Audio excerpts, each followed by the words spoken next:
김이 모락모락 나는 하얀 쌀밥 위에 빨간 오징어젓 한 젓가락 올려 입안 가득 넣으면 달아났던 입맛도 확. 오징어 젓갈부터 어리굴젓, 갈치젓, 토화젓, 굴젓, 꼴뚜기젓까지 그 종류만 무려 150여 가지. 오늘은 짭조름한 감칠맛의 대명사 국민 밥도둑 젓갈의 유래와 효능에 대해 알아보겠습니다.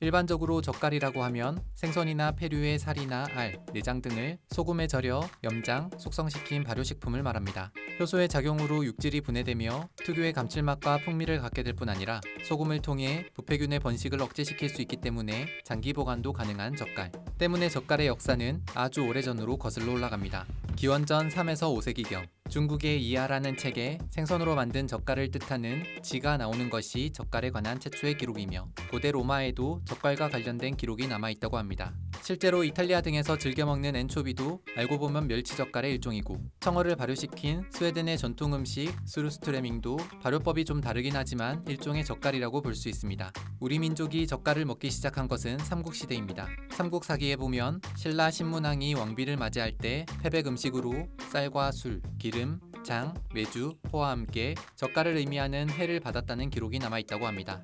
태백 음식으로 쓰일 정도로 귀한 대접을 받았던 젓갈은 조선시대에 들어서는 거의 모든 어종이 젓갈로 만들어질 정도였는데 조선시대 때 이미 그 종류가 150가지나 됐다는 것입니다.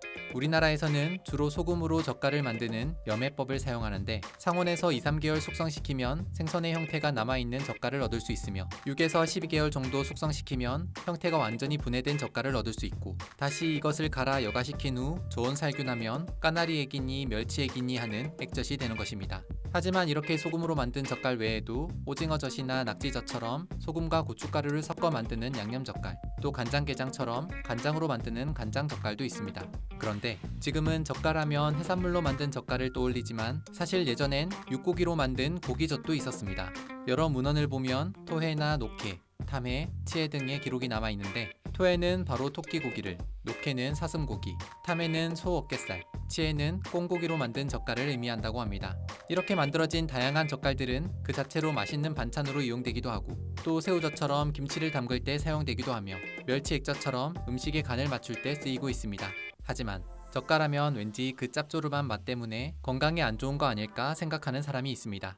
그런데 젓갈은 의외로 특히 고혈압에 도움이 된다는 사실입니다. 젓갈의 어육 단백질은 미생물과 자가효소 등에 의해 분해돼 펩타이드라는 물질로 만들어지는데 이 펩타이드가 바로 혈압과 혈중 지질 농도를 낮춰주는 데 도움을 준다는 것입니다. 실제로 고혈압 위험이 있는 사람에게 매일 저염식과 젓갈 10g을 먹게 했더니 일주일 후 혈압이 정상 범위로 돌아왔다는 것입니다. 또 젓갈에 고추와 마늘을 넣어 먹으면 고추와 마늘의 항산화 성분이 고혈압 완화에 도움을 주고 젓갈에 배를 넣어 먹으면 배의 칼륨이 젓갈의 염분을 배출하는 데 도움을 주며 들기름을 뿌려 먹으면 펩타이드의 흡수율을 높일 수 있다고 합니다. 하지만 아무리 건강한 사람이라도 젓갈은 하루 30g 이내로 먹는 것이 좋고 혈압약으로도 혈압 조절이 안 되거나 신장질환이 있는 사람은 젓갈 섭취를 피하는 것이 좋다고 하니 기억해 두시면 좋을 것 같습니다.